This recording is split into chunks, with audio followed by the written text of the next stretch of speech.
जय जिनेंद्र जी। आज हम बात करते हैं कैंसर के ऊपर।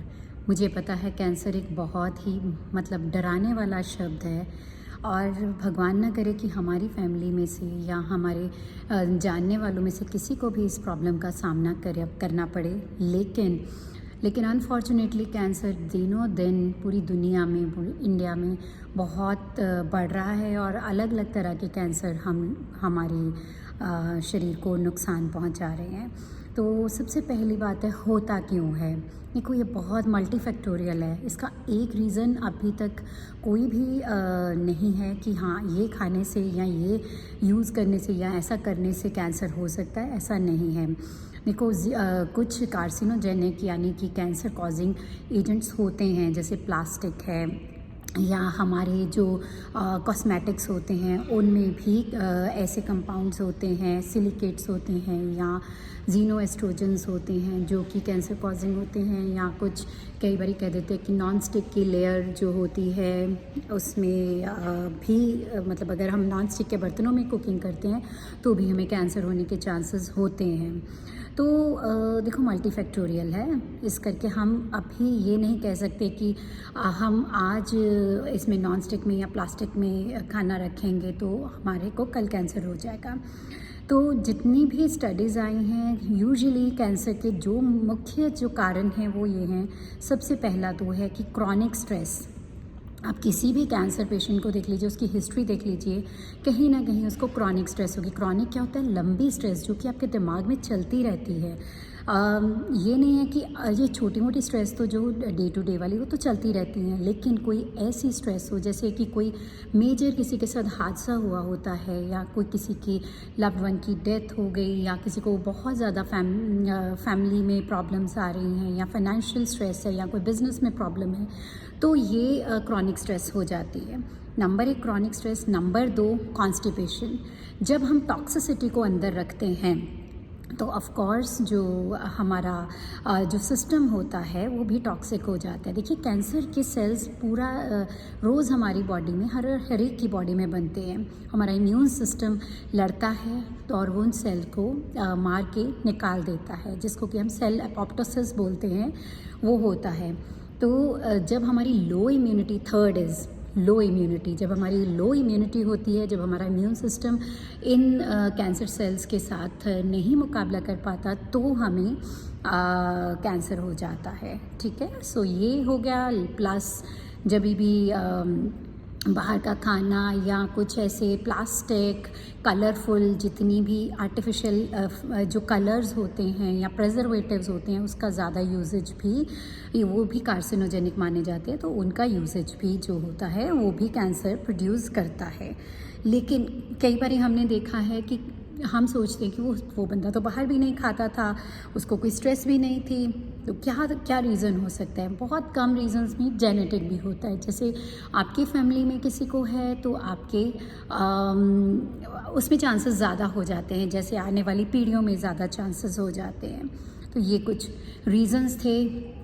कॉन्स्टिपेशन, स्ट्रेस, आपका आर्टिफिशियल प्रिजर्वेटिव वाले फूड और कुछ ऐसे कॉस्मेटिक्स, प्लास्टिक, ये सारी चीज़ें एनवायरमेंटल फैक्टर्स हो जाते हैं, क्योंकि आजकल पॉल्यूशन हवा में, पानी में और खाने में बहुत ज़्यादा है। कोई भी चीज़ हमें प्योर फॉर्म में नहीं मिल रही है। तो ठीक है जी, अब हम इससे बचाव या हम इसका कैसे हम इससे बच सकते हैं। नंबर 1, आप योगा ज़रूर करें। योगा से आपका पॉजिटिव माइंड होता है। देखो, एनर्जी होती है, पॉजिटिव एनर्जी, नेगेटिव एनर्जी। जितनी हम पॉजिटिव एनर्जी अपने में रखेंगे तो उतनी ही हमारी जो हमारी बॉडी होती है वो कैंसर से लड़ने के लिए केपेबल हो जाती है। Number 2 constipation, toxicity. जितनी हम अंदर से इसको अपनी बॉडी को क्लीन रखेंगे, हमारे अंदर का एनवायरनमेंट क्लीन रहेगा, तो बाहर भी उसका जो बाहर के हमारे जो गलत जो ऑब्जेक्ट्स हैं, जैसे पॉल्यूशन है या हमारे पानी से, हवा से जो भी हमारे आता है, तो उससे हमारी बॉडी लड़ने में कैपेबल हो जाती है। तो ये आपका कॉन्स्टिपेशन हो गया। थर्ड इज़ आपका है आपकी एंटीऑक्सीडेंट रिच फूड्स। जो फूड्स एंटीऑक्सीडेंट्स क्या होते हैं? कलरफुल, जिसमें कि हमें अब छोटे छोटे माइक्रो मिनरल्स मिलते हैं जो हमारी बॉडी फ्री रेडिकल्स बनाती हैं। अगर हम एंटीऑक्सीडेंट रिच फूड लेते हैं तो वो उससे लड़ने में हमारी हेल्प करता है। सो एंटीऑक्सीडेंट्स जैसे कलरफुल बीटरूट हो गया, या आपके लाल पीली शिमला मिर्च हो गई, वाटरमेलन हो गया, जिन चीज़ों में कलर होता है, मेलबेरीज़, किसी भी तरह की berries, they are very good. उसमें एंटीऑक्सीडेंट्स की मात्रा बहुत अच्छे से होती है। और आगे जाके हाँ, नींद अगर अच्छी रहेगी, स्ट्रेस कम होगा तो ऑफ कोर्स आपकी बॉडी अच्छे से आपके अंदर से हीलिंग कर पाएगी।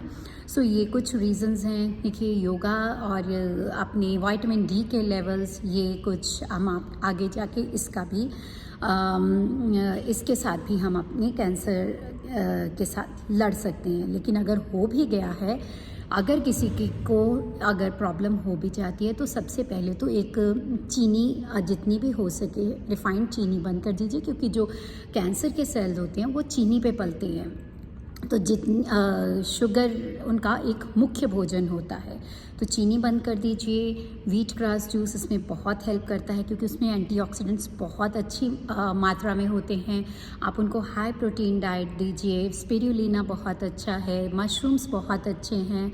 तो और अपना घर का खाना जैसे मिलेट्स बहुत अच्छे हैं। आप गेहूं और चावल की बजाय कोशिश करें कि मोटे अनाज उनको दें। अगर ऐसे नहीं हज़म होते तो आप उनको बॉयल करके सोक करके बॉयल करके फर्मेंट करके उसकी अम्बली या उसकी कांजी बना के भी आप दे सकते हैं। वो बहुत ही उनका, क्योंकि जब भी कोई कीमो या रेडियो थेरेपी से गुज़रता है तो उसका डाइजेशन बहुत ज़्यादा वीक हो जाता है।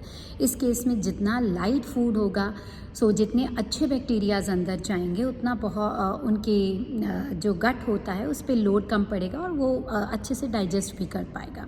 तो यार सबसे बड़ी बात है इसमें उनका पॉजिटिव एटीट्यूड होना बहुत ज़रूरी है।